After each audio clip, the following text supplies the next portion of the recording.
Morbidly beautiful radio. We horror.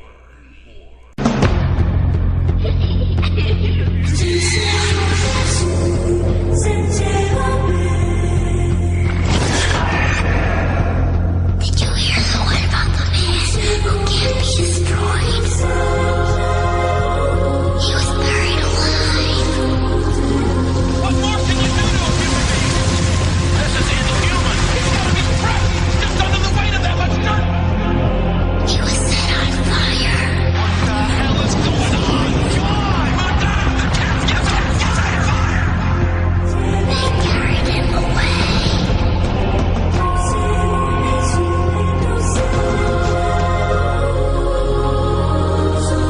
But he keeps coming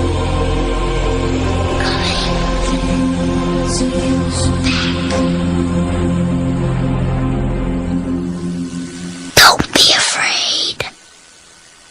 Be terrified.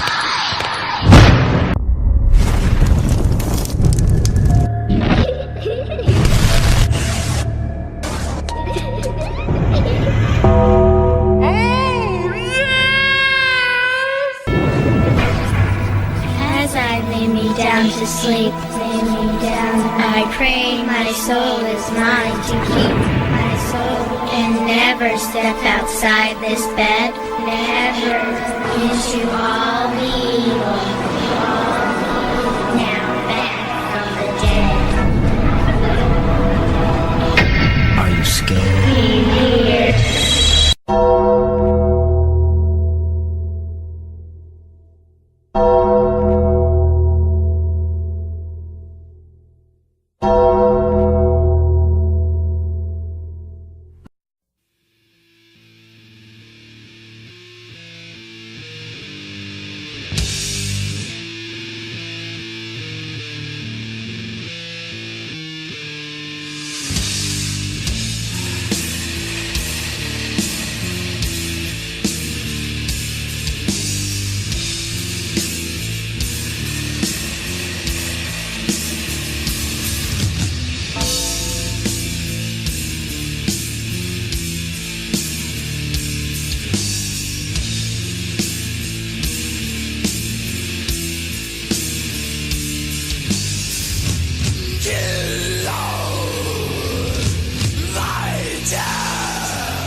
And welcome to another episode of the Calling Hours Horror Podcast on Morbidly Beautiful Radio, which is also nationally and internationally syndicated on Mile High Radio Friday nights at 10 p.m. Eastern Standard Time.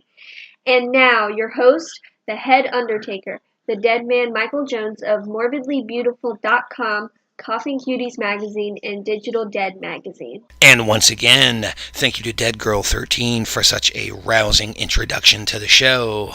Yes, it is I, your head undertaker, the dead man Michael Jones of MorbidlyBeautiful.com, Coughing Cuties Magazine, and Digital Dead Magazine.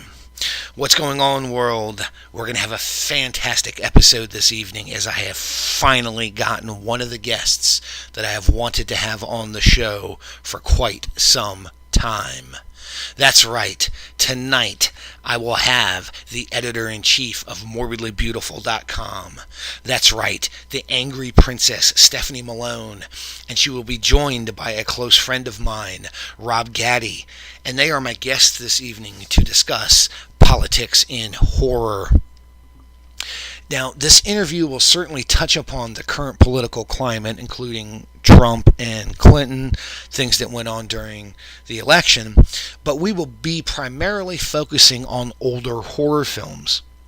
The amazing thing about many of these films is how often they were so far ahead of their times, but by today's standards are forgotten by the newer generation of horror fans. And again, these films were just so influential and actually make more of an impact today than what they did when they first came out. If you certainly look at films that we discuss, like Dawn of the Dead, Candyman, Rosemary's Baby, all of those films fit into today's political narratives. Now, some of the other topics that will be included in the discussion are classism, racism, sexism, political manipulation, women's rights, and more. This is certainly an eye-opening discussion and shows how horror films are certainly much more than just nudity, gore, and senseless killings. That interview will take place around 8:30 this evening. In our digital dismemberment spotlights this evening, we will be covering Scream Factory's Blu-ray release of Schizo and X-Ray, as well as Maniac Films' IBS. If you enjoy the trauma style of filmmaking, IBS will certainly be one of those films that you'll want to see. It's a great film to sit around, get drunk, and just watch something really fucking gross with your friends. We will also be featuring 3 bands in our Metal Massacre Spotlight this evening, so let's get right into that. The name of the band is Marduk, the CD is Those of the Unlight, and the name of the song is Wolves.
And welcome back. You just heard the band Marduk. The name of the CD was Those of the Unlight, and the song was Wolves. Marduk is a black metal band from Norrköping, Sweden. The band formed in 1990 and released their first album in 1992. Their name is derived from the Babylonian god Marduk, patron deity of Babylon. To find out more about this band, where they're touring, to pick up their merchandise and their CDs, make sure to head on over to www.marduk.nu. Coming up in just a few moments, we're going to have our feature interview with Editor-in-Chief of Morbidly Beautiful, Stephanie Malone, and a good close friend of mine, Rob Gaddy, as we discuss politics in horror. But before that, it's time for some digital dismemberment.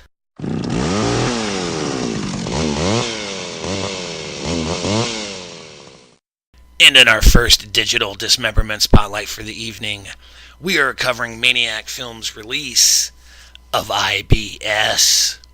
Now, the film was directed, produced, and the special effects were all done by Mike O'Mahony. The cast includes Jane Costa, D.M. Folger Jr., Lauren Ojeda, Sean Flaherty, Matt Garofalo, Mario Melillo, Erica Lynn, Andy Hall, Chris Lytle, and of course Mike O'Mahony. The film was released in April of 2017. To give you the premise, IBS is the story of Larry, the lovable loser who can't get over his intense irritable bowel syndrome. He spends his days locked in his room while his playboy roommate parties and lives the life that Larry wishes he could. One day, Larry's world changes when a workplace mishap helps him to discover that murder cures what ails him. See a man desperate for change shoot, stab, and chainsaw his way to happiness. Now, Mike O'Mahony of Maniac Films, which is not far removed from Sloppy the Psychotic, strikes yet again with this highly comedic and bloody IBS. In a time and place where toilet humor seems to be becoming the genre norm, this film literally is the shits, and I mean that in a good way.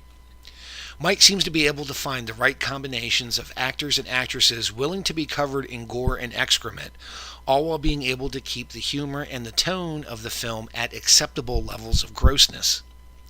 While films like Monstered, The Excremental, and even the Vomit Gore trilogy went way over the top with the bodily fluids and scenes of human waste, IBS is not a movie of giant monsters or demons made of feces, nor do we have forced scenes of people being sprayed with the offending material. The main character of Larry is suffering from a real-life disease and quite on accident finds out that murder quells his upset stomach and bowels, not medication or talks with his doctor. Once he starts his murderous spree and enjoying his life for the first time in years, it all quickly starts to unravel as he loses control and goes on a wholesale rampage of slaughter and rage with not even his closest friends spared. Now from here on there will be spoilers. The film opens up with various fart noises playing over some rather somber yet heroically epic music, while scenes of anatomical books flash by showing assorted diagrams of the bowels and toilets flush. The main character Larry is shown waking from his sleep to run to the bathroom, and flashbacks to scenes of him as a child in school dealing with the problem. He struggles through his day from the very beginning, his stomach bothering him while he simply waits for the bus to go to work. He is somewhat chastised by his boss because he runs to the bathroom as soon as he gets to work. He toils through his day as a janitor, and his only bright spot occurs when he sees the beautiful Heather, who's played by Lauren Ojeda, who he has a crush on, or has a crush on him. But sadly, even that joy is taken from him when one of his co-workers goes out of his way to tease and torment him in front of Heather every chance he gets, and Larry simply ducks out of the situation. Now Larry visits with his doctor, who gives him several ideas about diets and pills to control his condition, but none of these seem to work. His best friend and playboy roommate tries everything in his power to get Larry to loosen up and have a good time with the bevy of half-naked girls he always seems to be bringing around. But he resists for a while until the roommate tells him he needs to make a change. Larry does, but he finds out after he unintentionally murders Keith, his office tormentor, by pushing him out of the docking area and impaling him on a metal post. He quickly disposes of the body in a dumpster, but quickly comes to realize that the murder has relieved him of his anxiety and his IBS. We see an uptick in his attitude, and he even musters up the courage to ask Heather out for a dinner date. While waiting for the bus, he has to go again, and while trying to go behind a dumpster, he is accosted by a homeless man that gets physical with him. Larry winds up killing the bum with a bootlace and rubs his stomach in satisfaction while his troubles go away. This starts to take a turn for the worse as he goes on his date with Heather, however. They make it back to his house, and as things start to get heavy, Larry has to run out to the bathroom as his IBS kicks in again. Heather walks into the bathroom as Larry is about to kill his roommate's cat and runs away screaming. Utterly heartbroken, Larry snaps and begins to off people to settle his stomach, and in the process, further unhinges his mind and sanity. He starts off by murdering one of his roommate's sluts with a pencil to the eye, and furthers his murderous streak later the next day, killing Heather in her car by strangling her with the waistband of his underwear and then having his way with her dead body. He continues his bloody rampage by killing in assorted ways, impaling a girl in the woods with a machete, hanging a guy in a tree, shoving a girl's face into a running fan blade, drowning a guy in a toilet, and then strangling his gimp friend with a towel and stabbing a guy in town. Not content with that, he buys an assortment of weapons from a crazed drug dealer and hits up yard sales in town to expand his weapon cache, furthering his killing spree in ways that includes hitting his boss with a fire extinguisher and choking him with a phone cord, running over a guy with a riding lawnmower, sniping a lady with a rifle, shooting a handicapped guy in the woods, shooting the neighbor's dog, ramming a running chainsaw into the rectum of a couple having sex in his roommate's room, dismembering a girl with an axe, and decapitating his roommate's girl with the same axe and then buries it within his head, all while we get happy music and Larry skipping around happily. Will anything end Larry's IBS, and will he ever find happiness? You're going to have to watch the film to find out. Now, there are no bonus features on this disc. It is a one-disc set in an NTSC format. It's color and unrated. It is widescreen. Now, Mike has once again brought a film to us that may not be on the list to show to mom or dad, or even one to watch after having eaten some spicy food. But he has delivered a film that, while it may contain such a silly premise, is still worth being watched due to a script that keeps to the point, actors and actresses that understand the roles assigned to them and play their roles to the hilt, enough blood and gore to keep genre fans happy, and a wickedly sick and sharp sense of humor to keep it all rolling. The camera work and sound are equally on par with Sloppy the Psychotic, and to me, that's a good thing. The only thing about this release that was disappointing is that the DVD came with no special features other than a mini poster of the cover. However, since at this current time the film is being self-distributed by, or was being distributed by Mike and Maniac Films, this is something that can be overlooked for now until or if it gets a wider release. If you're a fan of Lloyd Kaufman and Troma films, Mike and the crew at Maniac Films should be commended for not being afraid to take a premise and run over the top with it. For those looking to break into indie horror films, this film is an example of what you want from your cast and crew, and is also an excellent baseline for how your sound and camera work should start out. The low DVD rating is not a slap at the quality and content of the film. It is just due to lack of extras. If your date has a sick sense of humor, I would highly recommend this film. I would give this movie a 3 out of 5 stars because I did find it to be highly entertaining and funny. I do give the DVD a 2 out of 10, and again, that's not a smack at the quality of the film. I just wish that Mike had included a lot more with special features and things like that, but still very much worth watching. Make sure to head on over to Maniac Films. You might be able to get a copy on eBay if you're lucky as well. Now, coming up in just a few moments, we're going to go into our feature interview with editor-in-chief of Morbidly Beautiful, Stephanie Malone, and my close friend, Rob Gaddy, as we discuss politics and horror. But before that, we're going to go into our second Metal Massacre spotlight for the evening. The name of the band is Suffocation, the CD is Pierced from Within, and the song is Thrones of Blood.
And welcome back. You just heard the band's Suffocation. The CD was Pierced from Within, and the song was Thrones of Blood. Suffocation is an American technical death metal band formed in 1990 in New York. The band consists of vocalist Frank Mullen, lead guitarist Terrence Hobbs, bassist Derek Boyer, rhythm guitarist Charlie Origio, and drummer Eric Morotti. To find out when and where Suffocation will be playing, to get their CDs and merchandise, and anything else you want to know, make sure to head on over to www.suffocationofficial.com. But now, ladies and gentlemen, it's time for our feature interview.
And you will face the sea of darkness, and all therein that may be explored.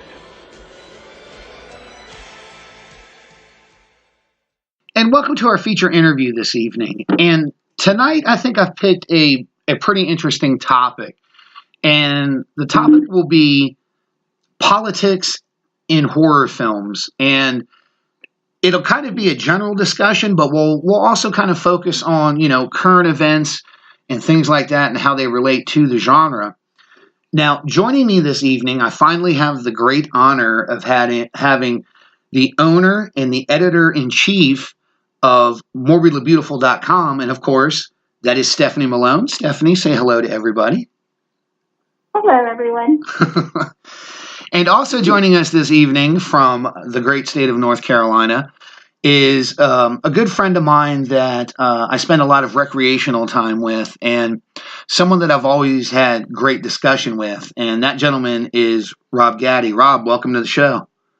Thank you very much for having me. Oh, you know it. Society, everything that's going on today, a lot of things are hot topic issues, and it spills over into film, in particular, the horror genre. Now, it's interesting when you look at a lot of horror films. Sometimes people can't get past what they just see visually on the screen. They don't understand a lot of times that a lot of horror films do have political and social contexts to them.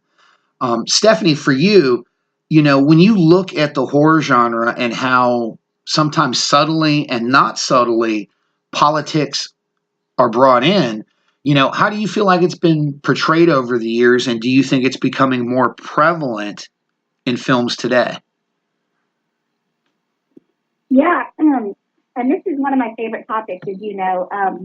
Horror films, they tend to get a bad rap for just being gratuitously bloody and gory and senseless violence, but they've always been a reflection of society's collective anxiety. You had the films during the Vietnam era where horror was a reflection of the increased exposure to all the violent images and carnage that were on television screens nightly for the first time, as well as the dramatic racial tensions of the era. And then you move into the Reagan era, 80s, and you have a lot of films that I know we're going to talk about that were a response to the mass consumerism and the class warfare that was happening during that time. And then you get into current politics, which, are obviously extremely divisive right now. We have a lot of tribe politics going on, a lot of us versus them. So you have that reflected in the current horror as well.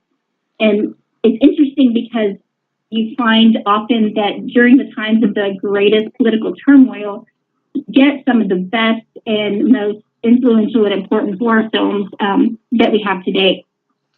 I certainly agree with that. Rob, how do you feel about that? I agree with Stephanie very much so. It does reflect the anxieties, and when she was talking about the consumerism of the 80s and the war in the 70s, the 90s was a big time for the vampire film, given the idea that President Obama was in charge, and he was, I guess, considered to be empowering the bloodsuckers of society. And that being the case, that was a reflection of that. So I absolutely agree. Now, go ahead. I'm sorry. Go ahead. It's a really interesting perspective, and I had also read that a lot of the rise of the vampire films coincided with the AIDS scare as well, the AIDS epidemic, and there's a lot of correlation there as well, which is pretty interesting, and I think a lot of people maybe wouldn't know that. No, and that's actually an interesting point, because looking over the list of films that I mentioned, I never once thought to add anything about vampirism, but that's actually interesting, and we can bring up a couple of films in a little bit that reflect that. Now, to me, one of the first films that really embodied a political tone in horror was Invasion of the Body Snatchers. And in a lot of ways, that film could be looked at as a metaphor for communism, because that was, during the whole Cold War thing. And it's interesting because it's shrouded in an alien invasion and the replacement of the regular people, the citizens. When you look back at a film like that, and we're talking about 57, I believe. Kind of talk about how that, or either whoever wants to start, how that kind of started to shape how politics was portrayed in genre films. Go ahead, Stephanie. Okay. Yeah, I mean, what's really interesting about that film, I think it's pretty widely considered one of the best political allegories of the time. And, it's been interpreted in a lot of different ways, ranging from the paranoia about the spread of communism, as well as the mass hysteria of McCarthyism, the blacklisting of Hollywood. And so, there's a lot of layers to that film, a lot of ways to interpret it. But actually, what's interesting is that in an interview, when they did the DVD release of that film, the film's lead actor, Kevin McCarthy, had said that he was not aware that there was any intended political allegory. And, the film is a novel, and apparently the novel's author also said that there was no allegory in his work or anything intended. So it's really interesting that there was, not the film, because a lot of the films that we're going to talk about, there's a lot of intent that goes into it. And this film, supposedly there was an intent, but then there's so much that you can peel off of it as far as being reflective of the time. Yeah, and in addition to that, it's interesting that as time went on, it almost, if you consider the Red Scare, you consider that a lot of that was a right-wing movement. It almost turned 180 as time went on and began being seen as an allegory for just becoming, keeping up with the Joneses, for conforming to the rules of society and that sort of thing.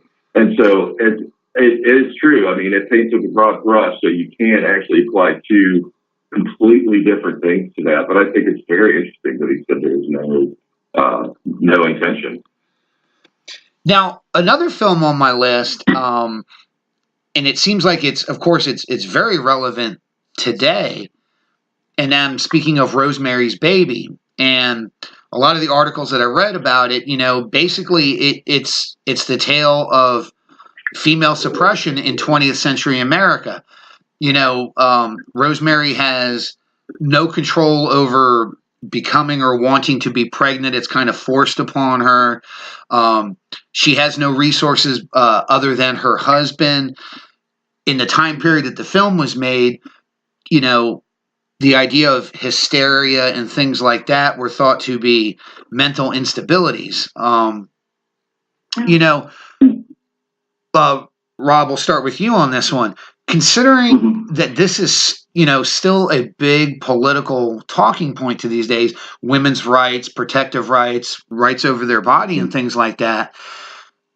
Do you feel like the movie still holds that social significance? And I have to say this: is it? I don't know if ironic's the word that I want to use. Was made by Roman Polanski. And we all know about what's up with Polanski. Yeah, I think that's an interesting, certainly an interesting coincidence. I would say that Polanski probably, as the director, was on Rosemary's side.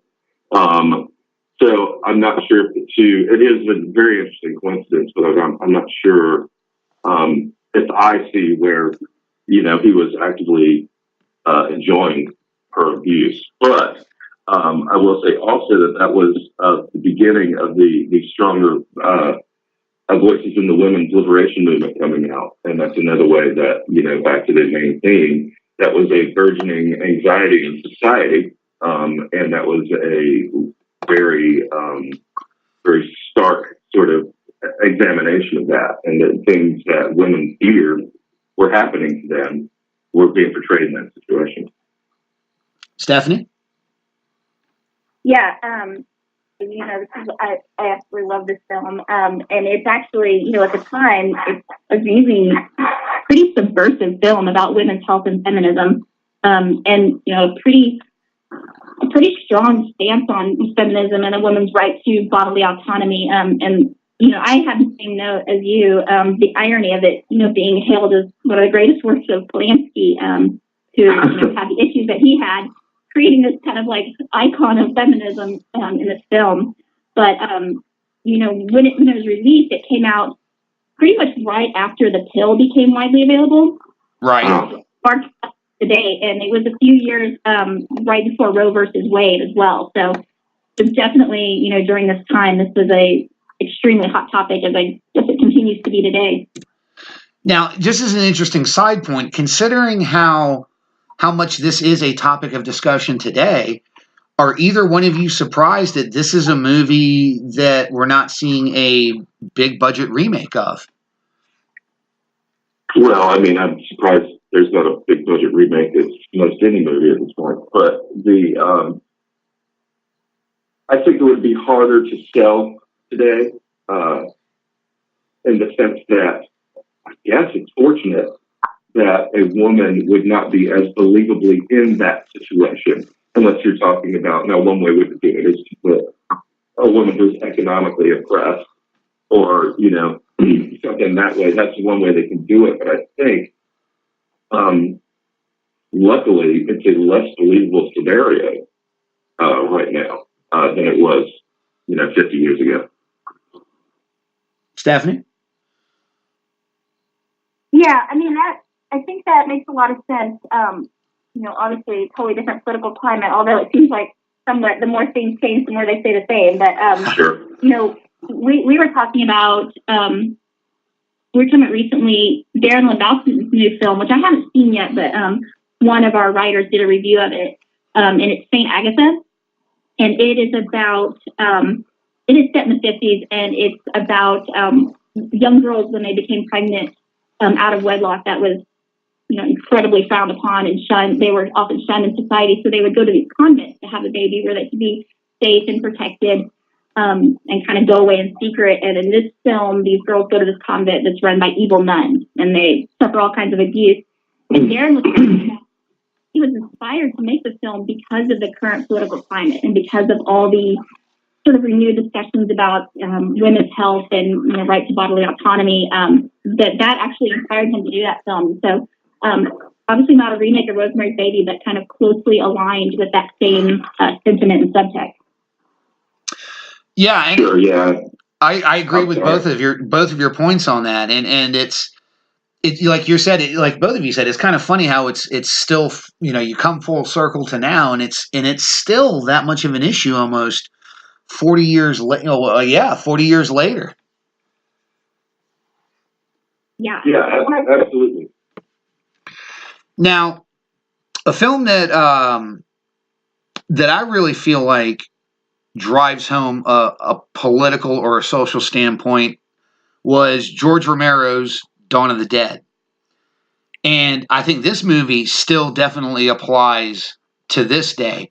And, you know, how the movie talked about consumerism. Now, most people, when they saw the film, simply saw it as an extension of Night of the Living Dead, zombies attacking people, people trying to survive. But the interesting point in that film was, out of all the places in the world they could have gone to survive, they go to a shopping mall. Right. And once they feel like they're safe and boarded up in that shopping mall, you kind of notice how, I don't know if hedonistic is the word that I want to use, but, you know, that consumerism overtook them. And it was like they completely forgot about what was going on outside of that mall. And a lot of people kind of look at the film as, you know, you can have anything you want just to distract you from what's going on in the world. Stephanie, we'll start with you on this. You know, do you feel like the movie still stands up today? And in a sense, is its message just as relevant now, considering the political climate, as what it was back when it was made? Yeah, I mean, sadly, yes. It's interesting, you know, when I started to kind of think about this and think about politics of horror over the years, it's really interesting how so many of these films that, you know, came around, especially like in the 80s, you know, during the Reagan era, how we're sort of seeing, and I think to the politics, we're sort of having that return to the Reagan era and, you know, Reaganomics and the trickle-down theory. And, you know, if the rich get richer, then somehow that'll trickle down to the poor. And then that just really makes the class divide even greater. I think we're definitely seeing that play out again. So all of these movies, you know, American Psycho, films like that, they still feel so relevant today and such a reflection of our current culture. Rob? Yeah, I absolutely agree. I actually believe, you know, 30 years down the road, it's apparent. I think if you change the, I don't know, it just popped in my head that Ready Player One, of all things, which isn't a horror film, but the idea of living entirely on the internet, that's something that would be a direct correlation, I think, to Dawn of the Dead, in the sense that we're zombies, we're just going somewhere else. And I think that's really apparent in society today. And I think that film, while being, you know, very, very forceful at the time about that problem in culture, I think it was actually, and I hope it's not too cynical to say, extrapolated quite a bit. I mean, everybody has an escape in their hand, you know. And so, absolutely, I think that Dawn of the Dead really hit it on the nose there. Now, I'm going to time jump a little bit to current film, current time. And one of the films that I have on the list that really seems to resonate with horror fans, people either really love it or they really hate it, and that's The Purge. You know, kind of considering, again, how the climate is, how divisive people are over who is the president, who isn't the president, so on and so forth. You know, it may sound like a joke to initially say it, but when you look at the concept of the film and what it's about, do either of you feel that, you know, that's, it sounds funny to say it, that it's almost something that could happen? I know that it's been happening to some extent in the Philippines, and to the effect that you can basically go around and kill anybody who wants to be accused even of being a drug dealer. And so that is, you know, it is currently happening in the world. There have been panics in the world against one certain thing that in a culture with a less rule of law, or with a void of morality in leadership, it has already happened. And so I think it's very realistic in as far as whether or not it could happen here. I I can't say that I would expect it immediately, but there certainly is a lot of sort of rage. So who knows? Steph? Yeah, I mean, it's funny watching those films, but it's not really funny. But it does feel eerily real in a lot of ways. Like, for me, I mean, I guess it's not 100% realistic that something like that would happen, but it doesn't feel like as much of a fantasy as I guess it should feel. Right. Those films are definitely a commentary about violence in society and the ways in which we combat it. And obviously that's something that, we continue to deal with. We look at all the school shootings and, mass shootings across the country. And it's definitely something that feels very real. And, nobody seems to have an answer. And the answer a lot of times seems to be like, all right, more guns to combat the gun violence. So it's almost that equating that, more violence to counter violence. And, as that series went on, it also really dialed up the social commentary. And then you started to see the effects of the purge on the poor and disenfranchised. And you saw how it affected them differently than it affected the wealthy. So, again, there's a lot of that class warfare as well that really permeates those films and makes it even more, I think, relevant. And it's interesting. You talk about like the class warfare and a lot of the economical levels with people. And I read an article today about where they're going to be taking Walking Dead here in the future and where they're at in the comics. They're in this new place and, 50,000 people. It's so much more than Rick and the survivors have seen. And the entire society is based on who was wealthy before the zombie apocalypse and where they're at in the system, and people who were not wealthy, where they fit into the system. Do you, with horror films in particular, because I'd like to think that most horror films are aimed at the general audience who love the genre, but, do you, in some ways, going with these really strict political things, do you guys feel like sometimes that takes away from the enjoyment of any of these genre films? I tend to find that most of the best films with the kind of strongest political commentary, it's subtext.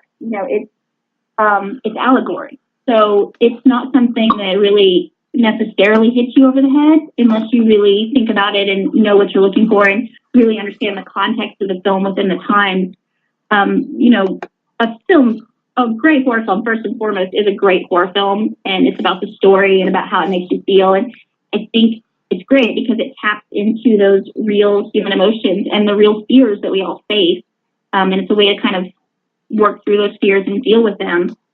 So, politics is really just, it's a reflection of the culture. It's just a reflection of our current fears in society, and which is a very human thing. So for me, it's not as much of making a political statement as it is about just reflecting our humanity and where we're at as a culture and what we're thinking and fearing and the things that keep us up at night.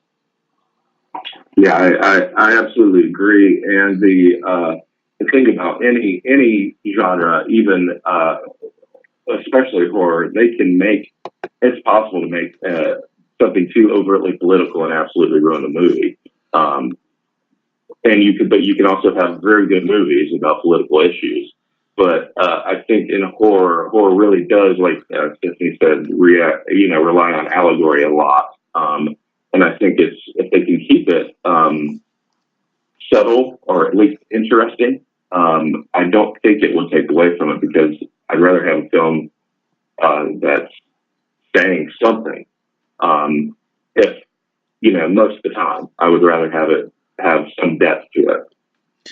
Now, the reason I bring that up is the next movie I'm going to mention, extremely polarizing. And Stephanie and I have had this discussion before, and of course I'm talking about the movie Get Out. That was one of those movies that people either really loved it or really hated it based on, the subcontext. And that's why I was asking is I know it sounds funny to say it about horror, but is there a boundary there? Because as I was saying, Stephanie and I had talked about this, and I've spoken to other people, other writers in the genre who did reviews, and I'm not saying it wasn't a good movie. I'm really not. But it seemed like it got a lot more hype than what it really was. And for me, it's I know people in the industry who were afraid to review the film because they didn't like it. And I saw several instances where it came, people were coming back saying, "Oh, well, you didn't like the film. You didn't like this in the film. Therefore, you must not like black people, or you're racist." Or, and I mean, I saw these things. Can you guys kind of talk about what you thought of Get Out, and almost in a sense, was the film almost too divisive considering all of the crazy shit going on today? Well, I think that I have a hard time seeing it, first of all, strictly as a horror movie, but this gets to a bigger point I want to make. I see it sort of as a farce almost, or a satire with the trappings of a horror film.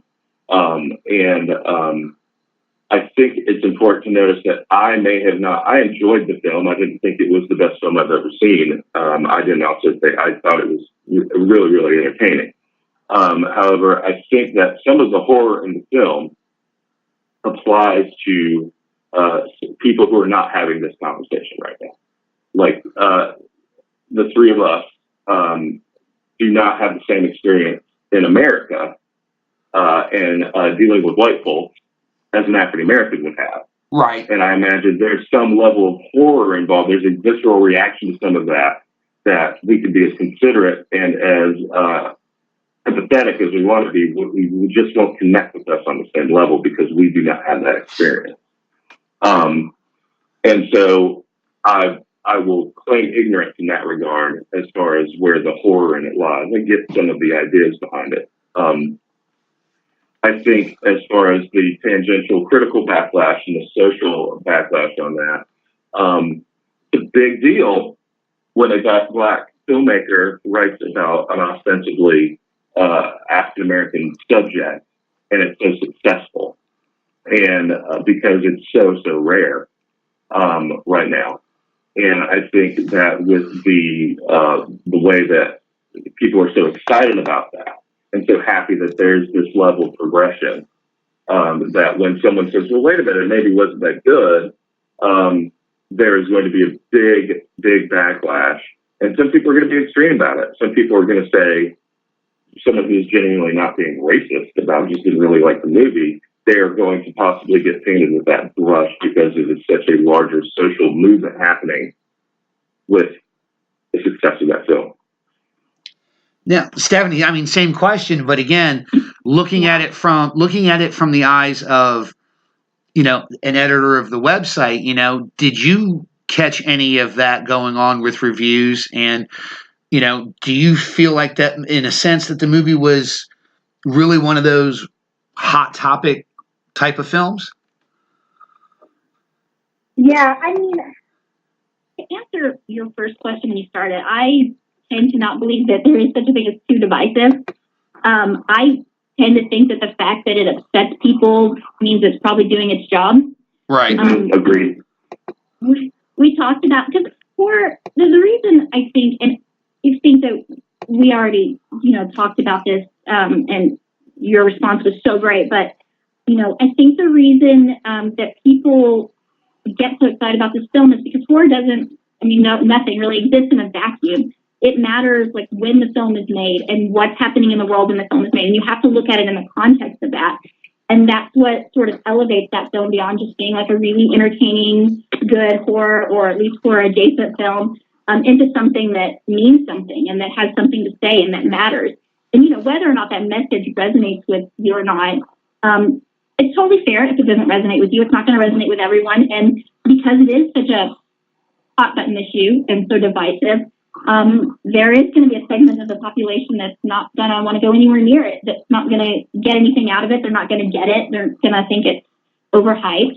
There's going to be a segment of the population that's going to speak to you in a very dramatic and real way. But for me, that's what makes the film great, and films like that so great, is because it starts that dialogue. It gets people thinking. It gets people talking. And, we talked about horror in a time of political uncertainty and unrest, its impact and influence. And I think this is a great example. This film, a film like The Shape of Water, is another example. Like, we had a year where 2 horror films, or at least, again, like horror adjacent films, won Oscars, which is unheard of. And both of those films are extremely political. Yes. Guillermo del Toro, he was very upfront about the movie being commentary on the current political climate, and referencing sort of the toxic division of the ideology between us and them, and how that film was a reflection of that and speaking to what was happening in the world, which I thought it did a brilliant job at. So I love seeing these kind of films come up when we have so much divisiveness in the country, and we need to have these conversations. Now, 2 more films that kind of fit under, talking about classism, class division, and things like that. You had briefly mentioned, Stephanie, The People Under the Stairs. And, you had mentioned the Reagan era and things like that. Yeah.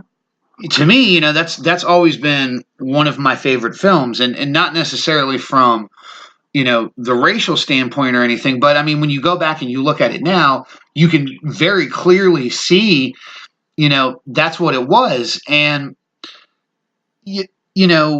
kind of, to me, that was the movie in the 80s that and the other one I'll mention here in a minute were the 2 that really seemed to make, racial issues and classism and things like that much more prevalent in the genre. Where do you feel like The People Under the Stairs falls in, in the rankings of some of these films? Do you want me to take that one? Sure. So I love this film as well. And I think this is an example of why Wes Craven was such an important and enduring filmmaker. Because besides being a great storyteller, which he obviously is, his films tended to be about something important.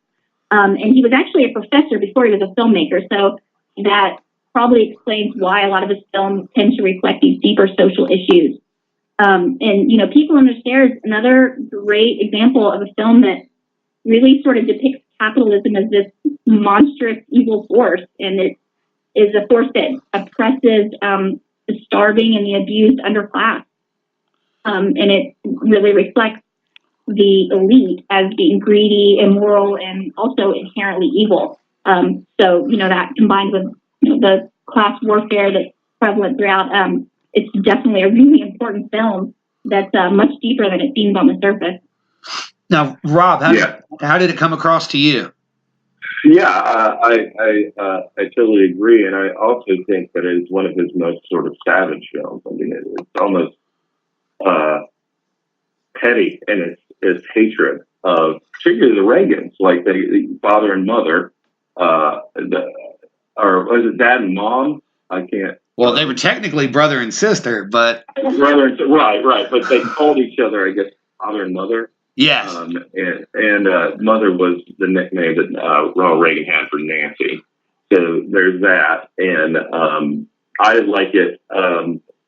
The political, it's really apparent what it's about, and I really like that he did it so savagely. And it's a really angry film when you put it in the context of what he was talking about, and he was having a lot of fun making it. But I think absolutely that's as far as the 80s are concerned, and allegory and horror, that's way up there. Yeah, and and it's like you said, it is, when you look at it, past the surface, it is a very savage film, but it is so much on the nose when, sometimes it's hard when you're in a certain era, especially me growing up in the 80s. I mean, hell, I didn't know what politics was, anything like that. But yeah, looking back on it now, it really was amazing to sit back and compare it to some of the Reagan era politics and policies that were put into place. And and you had mentioned They Live, and that was the same Oh, we're going to get to They Live in a minute. Trust me. Okay. We're going to get to that one. But the other movie that I felt like was in that same vein as The People Under the Stairs was Clive Barker's Candyman. Mm-hmm. Because, they talk about classism and poverty, segregation of the poor, the police not really doing their jobs in urban areas, especially when it pertained to black-on-black crime. And, there's also the discussion of interracial relationships in that film.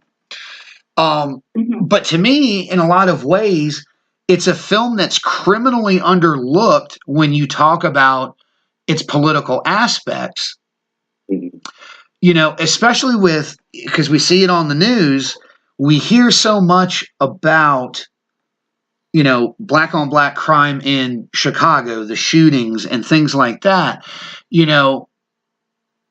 How is it that a film that manages to reference all of those things in the mid 80s still is probably the best shining example of what we're talking about with politics and horror? How is it this film is not looked at in a brighter light?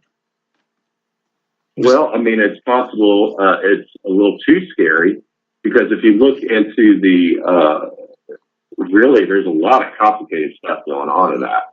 Yes. And there's, when you talk about the fact that Robitaille was lynched, and then it has to do with, his relationship with a white woman, and then he comes back, and then the white woman becomes the monster. There's a lot of really intense ideas there, and it may still be just a bit uncomfortable for people to really latch onto and have a real talk about. Stephanie? Yeah, I mean, great point. Again, that probably goes back to, it probably means that film is really doing its job, because it makes people so uncomfortable. And, it may take a while, but I do think eventually that film will have a pretty strong place in the, historical perspective and its influence. I actually pulled up an article. One of our really talented writers, Alyssa, she does this series called Inspecting the Horror. Mm-hmm. And where she takes films and she sort of takes a deeper dive and does basically what we're doing and looks at the subtext and what it's really trying to say and what the deeper meanings are. And she wrote this great article on Candyman that I really encourage people to check out. But she talks a lot about this and a lot about like how groundbreaking that film was. And she has this quote where she says, "On its surface, Candyman is a triumph for equality within the horror community, and it told the tale of America's shameful past of slavery and racism through the eyes of a brutalized, tragic character. The story of the protagonist tell and intertwines with Candyman's, and both explore the rasping facts of actuality in the past and modern times." Which I think is just pretty brilliant. Much better said than I could say it. But yeah, I mean, I do think Candyman is a hugely influential film and deserves more respect. And I think it will get it. It'll get it. It just hasn't gotten it yet. Now, the other thing that I find interesting about that, and Rob, you kind of touched on it, kind of like how Virginia Madsen's character kind of becomes, I don't want to say the evil character, but becomes the monster. But what's interesting about that is, at least as far as I can remember, and doing, how I am about my research, both of you do. That was really the first time too that I noticed that, the boogeyman was a black person, or was a black man, right? And we still, I mean, to this day, we really still don't have a lot of horror films that do that. Can you guys kind of talk about the uniqueness of that and maybe why we haven't seen more of that in cinema these days? Well, I think it's complicated, but I think, it's very social, like all these things are.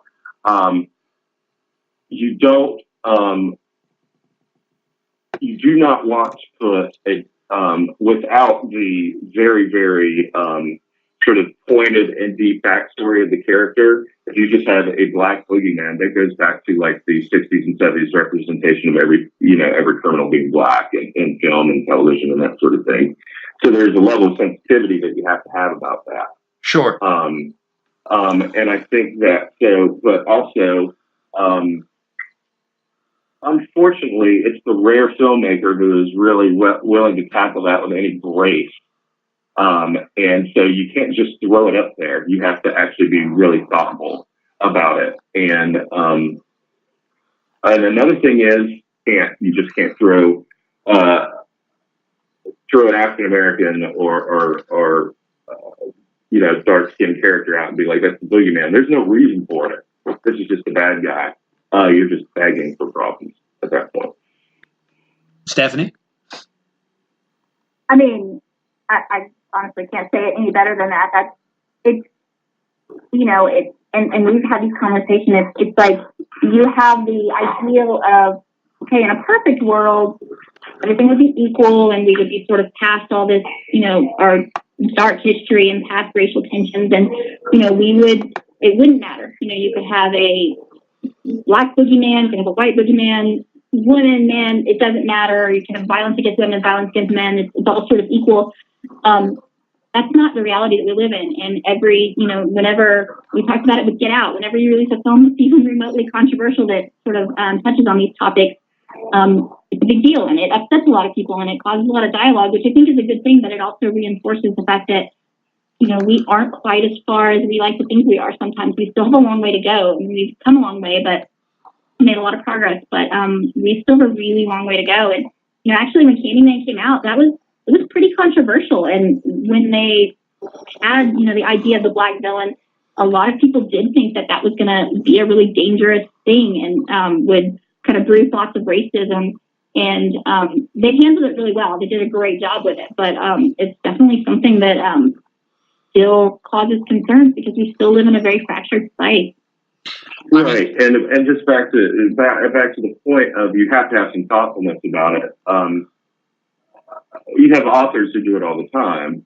This is Clive Barker, but it's such a complicated thing that people are just going to have a hard time wrapping their heads around it in a way that would be presentable. Quite honestly, if you're going to do it, there's a lot of hard work that goes into that to do that allegory, and everyone's confused about racial issues a lot of the time. And so it's really hard to be like, well, I'm going to talk about it like this, and expect it to be acceptable. It's a tricky subject. We're just like you said, we're just not there yet. And so I think it's unfortunate, but it's how it is. Now, a movie that you mentioned, or you had brought up, and again, one of my favorite films, and that's They Live. Mm-hmm. And the film talks about an elite ruling class that lulls the masses into a state of compliance by promoting obedience and rampant consumerism. And when you look at that film, you look at it when it was made, you look at now, and it was almost foretelling the future because. If you look at television today, it's very consumerism, and they've done studies that show that subliminal messaging is used in advertising and TV shows and things like that. Can you kind of talk about how They Live is even more relevant today than when it was originally released? Good. Yeah, it is. It's painfully relevant. That film, again, a highly subversive film, and it forces you to really question your world and what's real and, what to be true.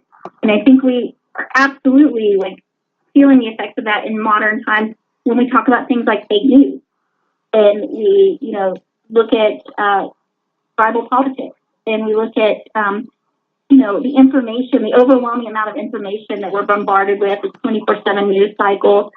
You really have basically two sides that are very polarized, that are really, dug into their, personal worldview. And with social media, it allows you to sort of insulate yourself so that you're only surrounded by your worldview, to where that's the only reality. Echo chamber. And it really shapes. I'm sorry. Oh, go ahead. I'm sorry. I was going to say echo chamber. Yeah, and it shapes everything that you see, everything that you believe, everything that you think you know to be true. And you're only seeing it through these basically sunglasses, through this myopic vision. You're seeing like one shade, one side, and it's just reinforcing this really polarizing thing that we've got going on in our country right now. So I think that movie is hugely relevant today, probably more so even than it was when it first came out. How about for you, Rob? Yes, I mean, I completely agree. I can't. I mean, that's I guess John Carpenter's response to Reaganism also. So again, you have all these the horror of conforming and how there are people who really, really need you to conform so they can continue to be richer and have more power and that sort of thing, which is in fact terrifying. And I think that, absolutely. I mean, there are plenty of internet memes running around with, the obey skeleton face on, which comes hair on it and that sort of thing. Right. So I think that it's a little more apparent, and luckily because of the internet and how information is so easy to access, I think people are a little more aware of it now. Because it's certainly, like I said, to me, everyone knows that's what the Trump administration is pushing for. Is sort of, and for Christ's sake, his Twitter account, you could boil half of what he says down to like, obey me, do what I say, obey, and so absolutely. I mean, that's an extremely valid point, especially when you look at it against the backdrop of that film. You're right.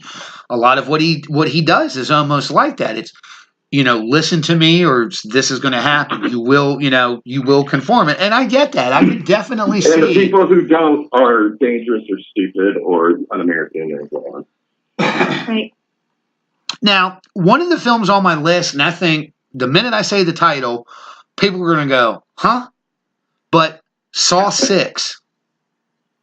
Mm-hmm. If you look at that film, I mean, of course it's following, the Saw movies and everything, but the plot is pretty much his revenge against the health insurance companies who make people, well, think about it. I mean, it's true. If you look at it, I mean, you have people pay into health insurance, and then when you need it the most, they tell you that you can't use it.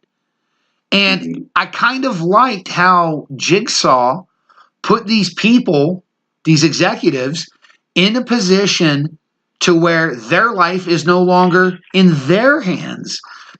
Can you guys, Stephanie, we'll start with you on this one. Can you kind of talk about how it's not ironic? I mean, it's pretty much damn fact, but kind of talk about how hard hitting that was, and maybe, because it was a Saw movie, the general populace just didn't catch on to what that movie was saying. Yeah, I mean, and that's the beauty of horror, that you can kind of hide these pretty important, serious messages and sort of mask it as just fun entertainment and bloodshed. But yeah, definitely dark undertones. I mean, the Saw series at its core, the whole series, is really just a morality tale, right? Yeah. So, that film, trying to remember that in the context of the series, Believe was a reaction to, we had the housing crisis, the economic collapse. We had the whole too big to fail thing, where we have these extremely rich people preying on extremely poor people with basically little to no consequences. And it really, again, just goes back to all these films that we're talking about that reflect fears of greed and capitalism and what that does to society, and the immorality of it. And I definitely think Saw is a pretty brilliant series, and they do a really great job of tapping into what's happening at the time and using it as a plot device in a really smart way that doesn't hit you over the head. It's not overtly political, but there's a ton of subtext that's really important in those films. How about for you, Rob? Yes. Again, I think a little bit about People Under the Stairs, where there's a certain glee that the filmmakers take with putting the people in charge and the people who are taking advantage of the less fortunate and just, and fucking them up. I think there's a real visceral joy in that, the Schadenfreude high in that. And I think that's an important thing too. I mean, it's like listening to, Pantera or something like that. Sometimes you need it to be, really sort of severe to feel like something has been accomplished, or at least make you feel a little better. And seeing the revenge on these, soulless corporatists is valuable. Now, one of the movies that I did not put on the list, but I got to thinking about it and I read a small piece on it, the original Texas Chainsaw Massacre. Mm-hmm. Now, you could sit here and go, what does the Texas Chainsaw Massacre have to do with any kind of political or social context? Mm-hmm. Mid to late 70s, hippie movement was big. It's a statement on vegetarianism. I was thinking more fear of the rural loner, but they do talk a lot about head cheese and whatnot, so I guess that's a possibility. Come on, Stephanie, I know that one had to make you chuckle at least. It did. I am laughing between coughing, but I know that you're being playful here, but that, and we sort of talked about this earlier, that that time, the late 60s, 70s, mid to late 70s,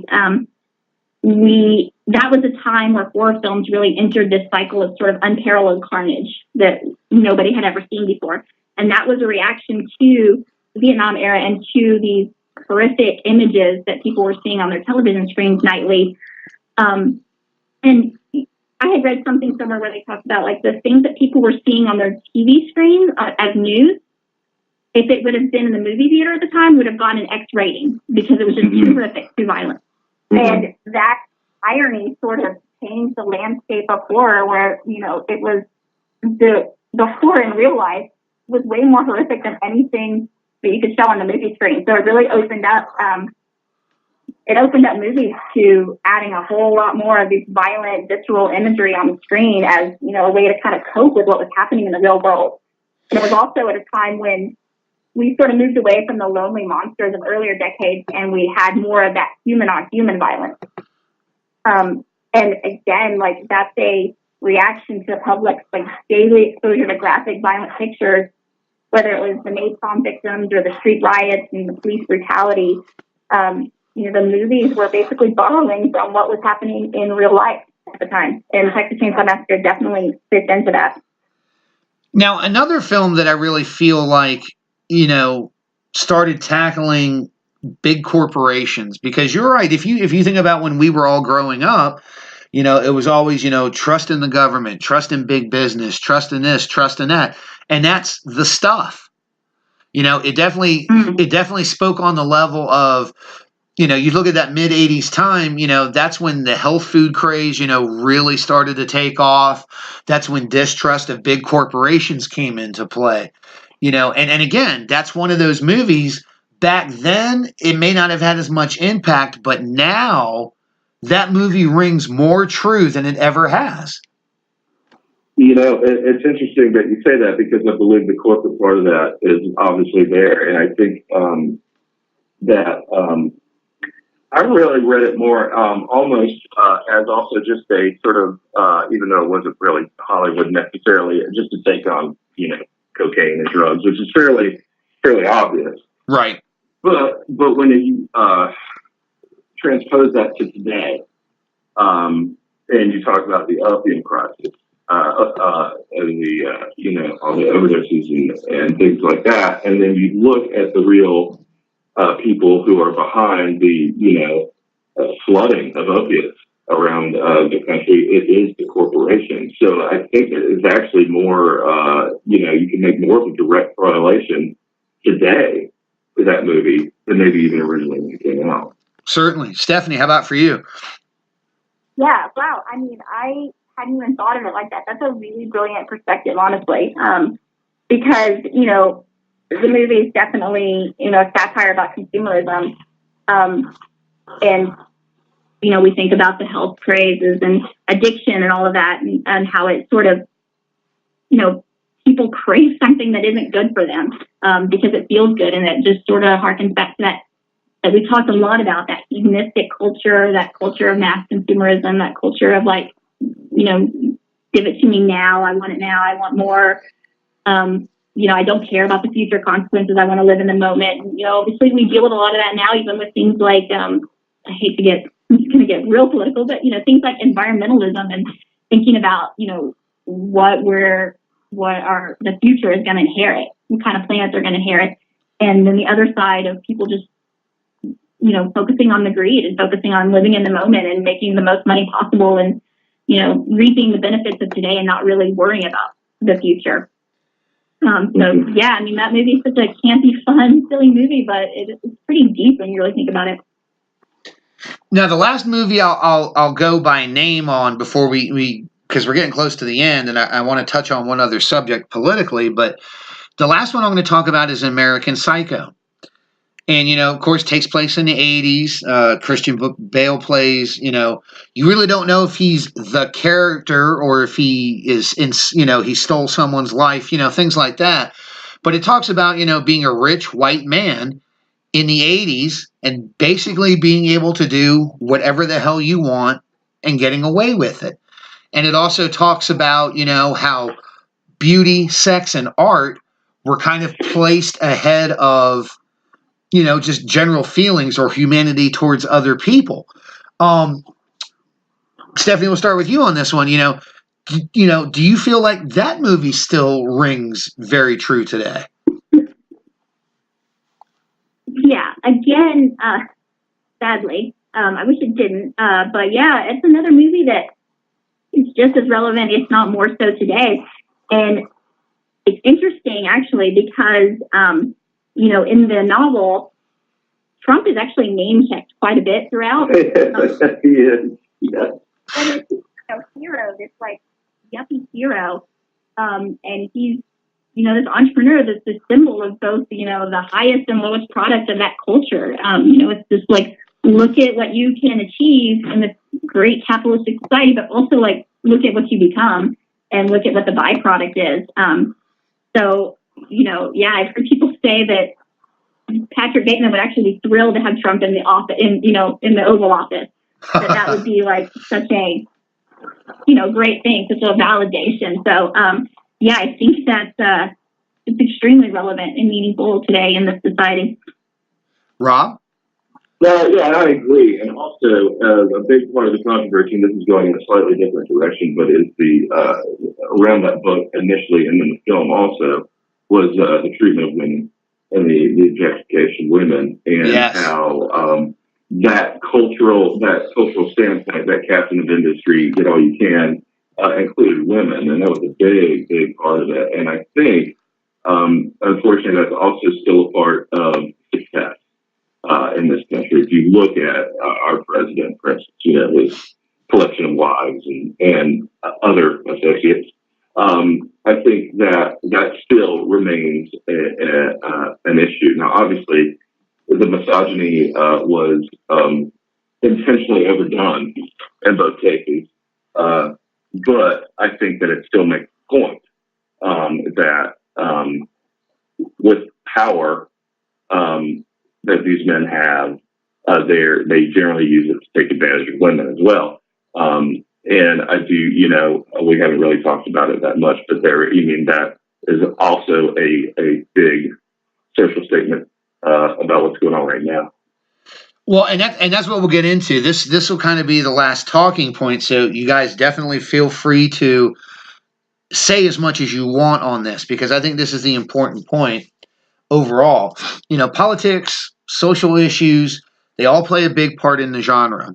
And the last season of American Horror Story had a lot of controversy because it kind of focused on the election.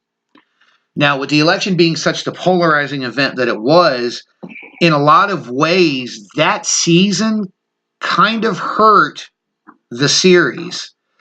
Do you feel like maybe, I don't know, do you think that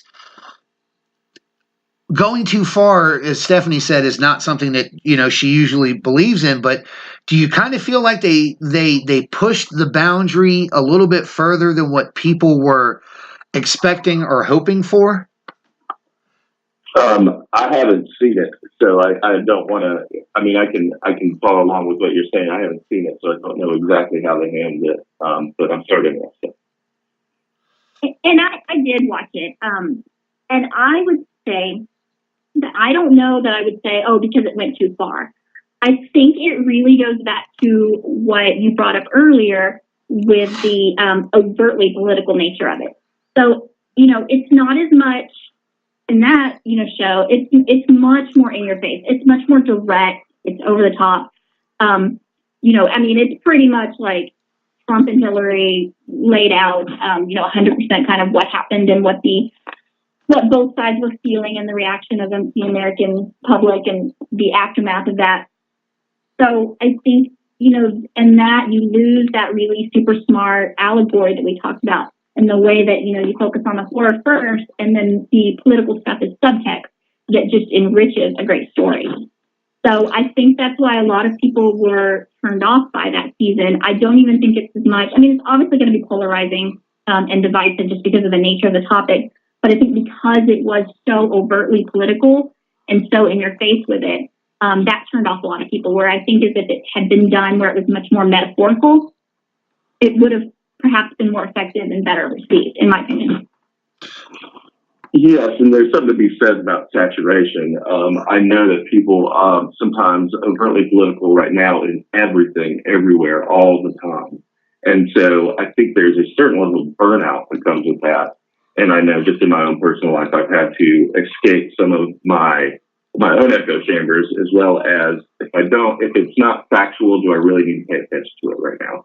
And I think there is a lot of burnout among people who are kind of done with the daily drama. Either they're tired of the president that they support, and they like being dragged all over the place by everybody, or people are tired of being enraged all the time by what he does. And I think if you're going to something for entertainment, generally that involves some level of relaxation. And a lot of people just aren't going to be entertained by that right now. And I think that's an interesting point, because you're seeing that blowback in professional sports as well. People want to watch sports to be entertained. They want to get away for a little while from all the political subtext. Do you guys feel that maybe, I don't think that we'll ever completely step away from it, but do you think that with some of these topics that maybe filmmakers need to step back a little bit so that they don't burn the house down? I don't think that, do we have, and I'm asking sincerely, is there just a lot of overtly political films going on right now? I wouldn't say that there's an encyclopedia of stuff going on now, but a lot of films are, they do have some of these subtext. We're seeing so many more films with, talking about racism, classism. We look at, and I think Stephanie would agree with this, at least she has her finger more on the pulse even than I do. There's so much more with women and feminism in horror films. I do not personally have an issue with that. If we go back to the basic premise that we're exercising some sort of social anxiety, I think that right now these are the issues that are going to turn some people off, but that doesn't mean they shouldn't say it. Sure. And so my personal opinion is, if you're going to make a movie, you want to say something, say it. That doesn't mean anyone has to like it, has to watch it, any of that. But I don't think we should discourage anyone from saying what they think they need to say. Steph? Yeah, obviously, I think, I 100% agree. And I, again, not to beat a dead horse, but I think what makes, great or great is these talented visionary filmmakers who are able to tell a compelling story first and also have a message. And if you are, smart and capable, you can do both of those things. You don't have to be heavy-handed with. We look at the films that we've talked about tonight. They Live, American Psycho, Invasion of the Body Snatchers. I don't think most people, the first thing that most people say about those films, they don't immediately go to the political subtext. They start talking about the great horror elements and the, power of the story and the way that the film made them feel. The subtext is super interesting to talk about, and you can definitely dig into it. And there's definitely some really important things that are said. But it's a great movie first and foremost. And I think that even the films that we're seeing now, you're seeing horror get this become elevated. You're seeing it get this level of respect from mainstream society, from critics, that it has never really received. Which for me is a super exciting thing. Like films like Get Out, Shape of Water. Even the recent film, A Quiet Place, been hugely well received. Really brilliant film. And that's just a super suspenseful, great horror film. But it also has a ton of subtext. It's about parents raising children in a dangerous, fragile world. And there's all kinds of commentary about, being attacked for using your voice and, being afraid to speak up and being oppressed and stuff. And that's not at the surface. That's the stuff that's very deep that makes it an even more layered, interesting film. But on its surface, it's just a great horror film that's really suspenseful and entertaining and scary. And I think most of these films we've talked about, all these films we've talked about tonight, and most of the films that are really resonate are like that. So I don't think it's too much or going to become oversaturated or going to upset people if it's done right. And I think that we need those kind of films. Well, since we're right here at the end, let's go ahead and get the closing statements in. Rob, let's start with you. With with everything that we've talked about, so many spectrums, political views, and things that we could talk about and show in a horror film. For you, what topic, what social topic, what political topic would you like to see developed into a horror project? What would be something that would make you stand up and go, damn, not only is that a good horror movie, but the subtext of what they're talking about.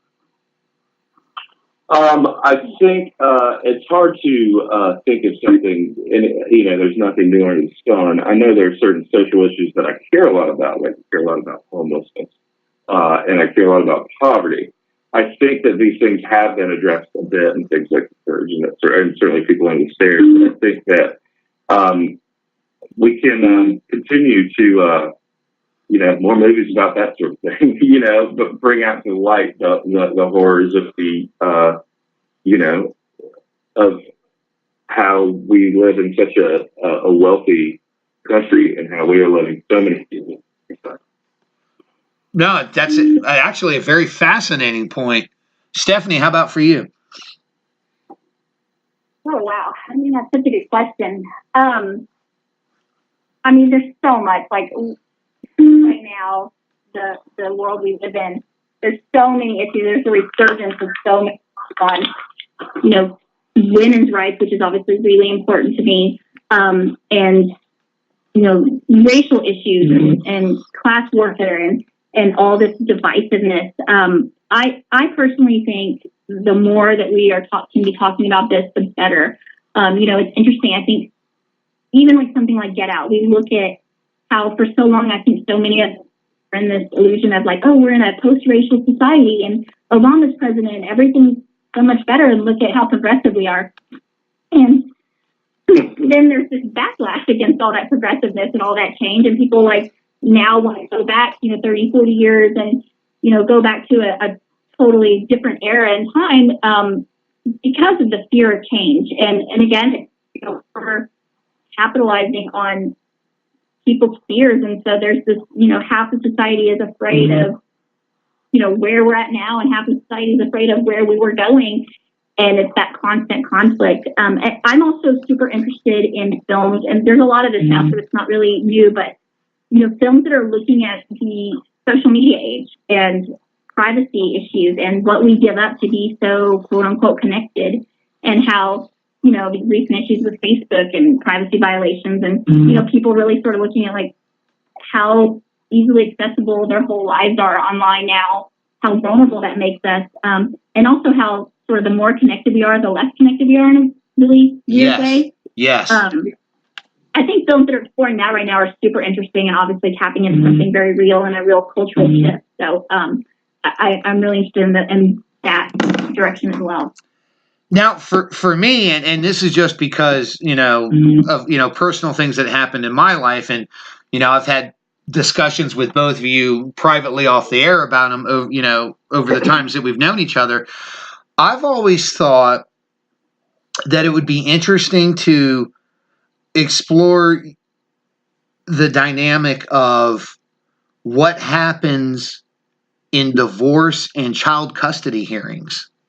Mm-hmm. And how skewed the courts can be in some issues and skewed the other way in other issues. And I really think that would be an interesting topic to touch upon, to see, what horrors you could come up with for that. So, that's just me. But, I want to thank you guys so much for being on. I think we really had a great discussion. It shows that we can talk about political and social issues and not fight about it. We can have a calm, relaxing conversation. And I really want to thank both of you so much for doing that. Oh man, it's been a pleasure. It's cool. Absolutely. Thanks for having me on. Definitely. That was a lot of fun. What's that? I thought that was a lot of fun. Thank you. Anytime. And I look forward to having you guys both on again soon. All right. Cool. And again, I would like to say thank you to my guests, Editor-in-Chief of MorbidlyBeautiful.com, Stephanie Malone, and my good friend, Rob Gaddy. Again, I think it's fascinating how we can sit down and actually have intelligent discussions about politics and horror and social commentary. And even if we all don't belong to the same political idiom, we can do this and not fight and still be able to be friends at the end of the day. In a lot of ways, I kind of hope that my podcast and my guests show that it is okay to have a different opinion and still respect one another. Coming up in just a few moments, we're going to go into our final digital dismemberment spotlight for the evening, where we will be covering Scream Factory's Blu-ray releases of Schizo and X-Ray, which are a double feature. But before that, we're going to go into our final Metal Massacre spotlight for the evening. The name of the band is Dark Funeral. The CD is Angelus Ex Zero Pro Eternus. And the song is My Funeral.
And welcome back.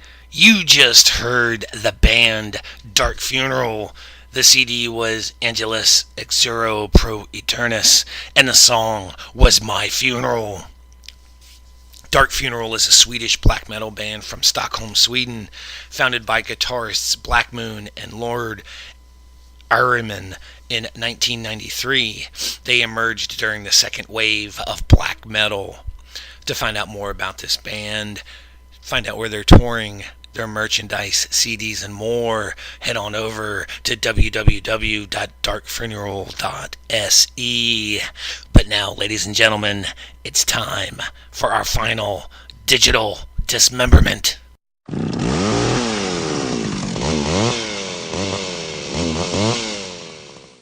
And in our final digital dismemberment spotlight for the evening, we are going to be covering Scream Factory's Blu-ray release of X-Ray and Schizoid. And this is a Blu-ray and DVD combo pack double feature. We shall start with X-Ray. It was directed by Boaz Davidson, produced by Yoram Globus, Menenheim Golan, Jeffrey Rose, John Thompson, and Christopher Pierce. Special effects were handled by Joe Quinlivan.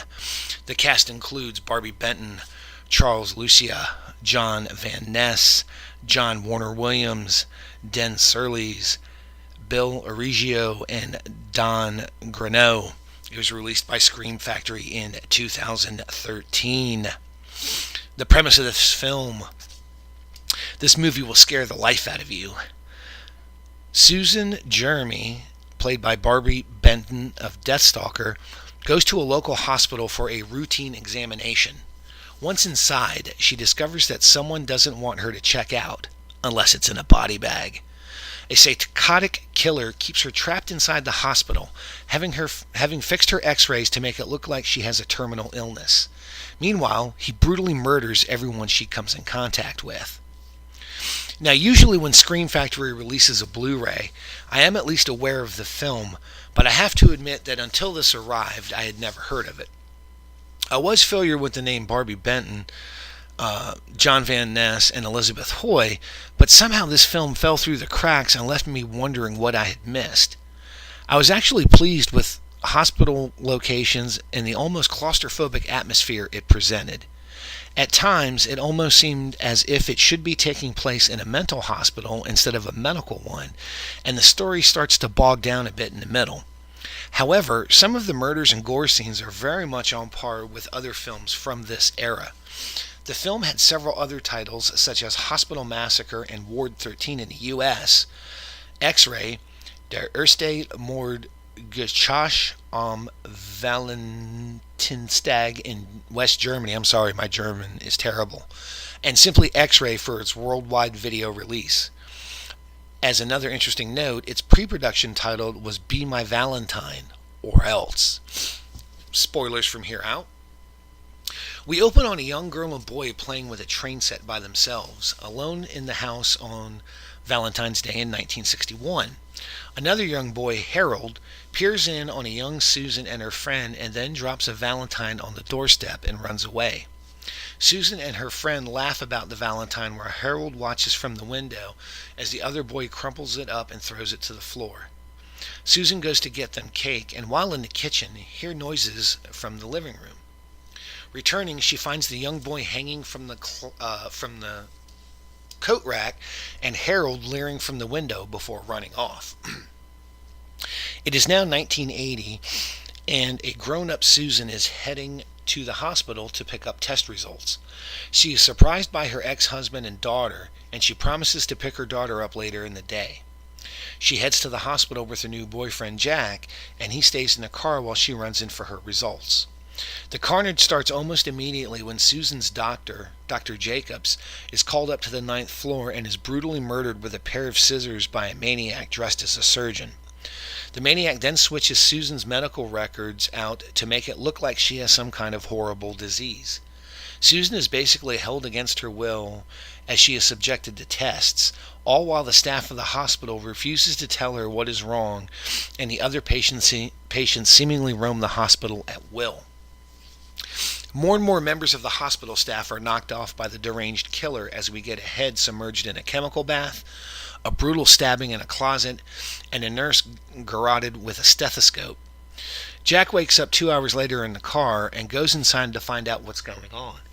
He and Susan try to leave, but are stopped by the staff and she is taken back to her room. Jack tries to find out what is going on, but he meets his demise at the hands of a saw.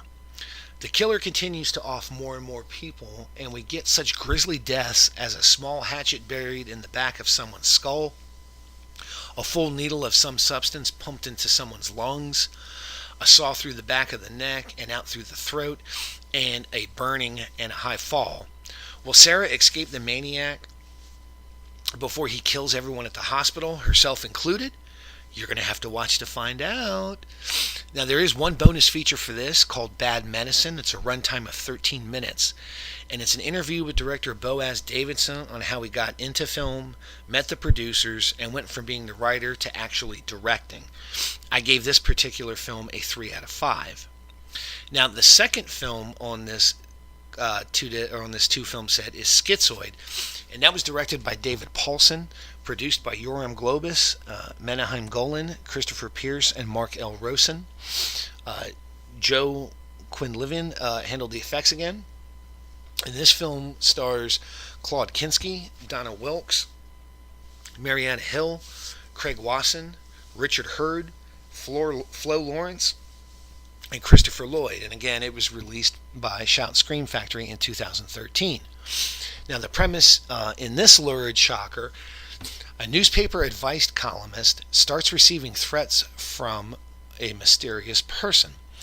At the same time, the female members of her psychiatrist's therapy group are being murdered one by one by a maniac wielding a large pair of scissors. Could these incidents be linked? Donna Wilkes, Craig Wasson, Flo Garish, and Christopher Lloyd all star in this film.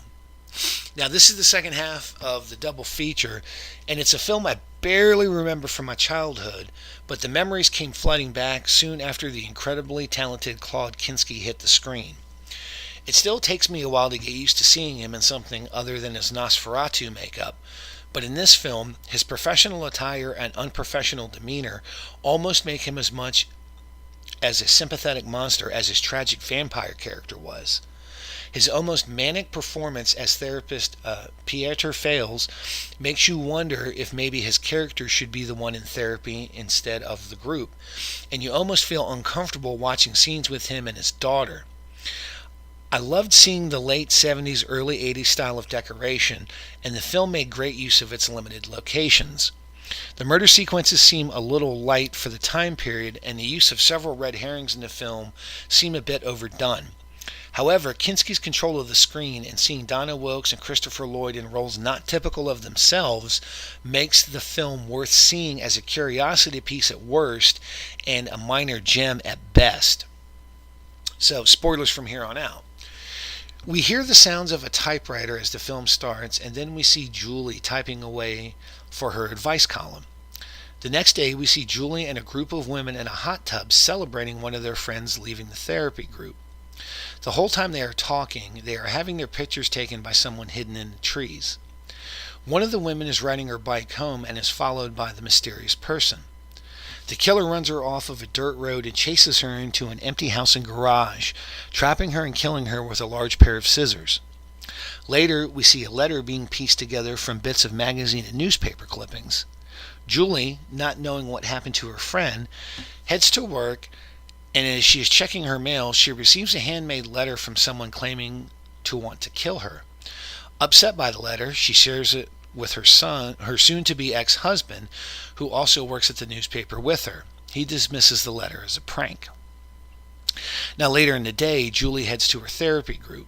We see Dr. Fails preparing for the session, all while watching his daughter Alice undress for a shower. The group comes in and we see them in a therapy session. Alice is sitting in her father's office and is listening in on the session on an intercom while painting her nails. After everyone leaves, Julie shows Dr. Fails the letter she got in the mail, but the doctor thinks the person would rather talk about murder than actually commit it.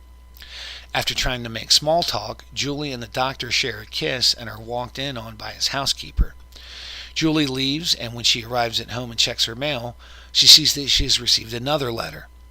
The next day, a young couple find their way to the house of the first murder and find the body, bringing the police into the picture. Later in the evening, we see one of the other members of the therapy group at her job as an exotic dancer. In the dressing room, Dr. Phil surprises her at work and they have sex against the water heater. Julie heads to the police and shows them the letter, but they don't believe that the letters are real. We cut back to the dancer and we see the killer following her after she leaves work. After being chased down an alley, she tries to escape by climbing a fence, but is unable to escape the slashes and stabs of the scissors. Dr. Fales goes home and after searching around his desk, finds a newspaper word clippings that is very similar to the ones in the letter that Julie showed him earlier. The next day, Julie receives another letter at work and gets into an argument with her soon-to-be ex-husband about what to do with them. She goes to the police again, and after looking through some Jane Doe photos, identifies her friend that was killed in the empty garage. She offers to print an article in the paper with a phone number the letter writer can call. The police agree. We see yet another letter being cut and pasted together as Julie writes the article for the paper. Dr. Fales has Julie over for dinner, but Alice makes a spectacle of the event, even stealing her father's gun from his desk. The next night, Julie runs to pick something up from the newspaper and is followed home by her ex. She does not answer the door, and we see her and the doctor having sex. The next day, another member of the group is murdered in her hot tub. Later, after we see Alice making a letter, we cut to a group session with almost no one there. The police set up the phone line and they wait as Julie and her ex monitor the phone for the killer to call. Is Alice the killer or is she being framed? Is the killer someone else entirely? And how do the letters fit the pattern? You're going to have to watch to find out. Now, bonus features for this disc include Dear Allison, which has a runtime of 11 minutes. It's an interview with actress Donna Wilkes where she talks about how she got into acting, Jaws 2, how the cast and crew got along with Klaus, and her other film work, and how surprised she was that there was so much love for these types of films. There was also a theatrical trailer. Now, this is a 2-disc set in NTSC format. Of course, it's color with an R rating. It's a 1080p high-definition widescreen, 178.1. I gave this movie a 3 out of 5. Now, Shout and Scream Factory has brought us a double feature of forgotten genre films to Blu-ray DVD to add to our collections. I had not seen X-Ray before and saw Schizoid once in my youth, so I was surprised to see these films being released. They look awesome on disc, and if you want to watch the DVD next to the Blu-ray, you can see how much attention they paid to the transfers for these films.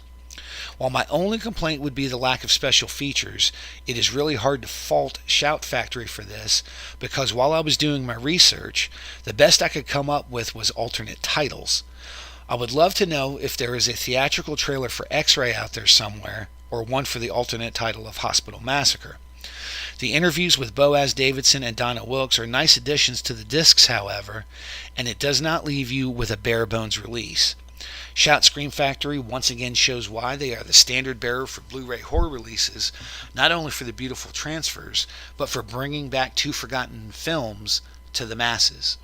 So make sure to head on over to Shout and Scream Factory to pick up your copy of X-Ray and Schizoid, the Blu-ray and DVD combo pack double features. Well, once again, I think we've had an absolutely fantastic episode.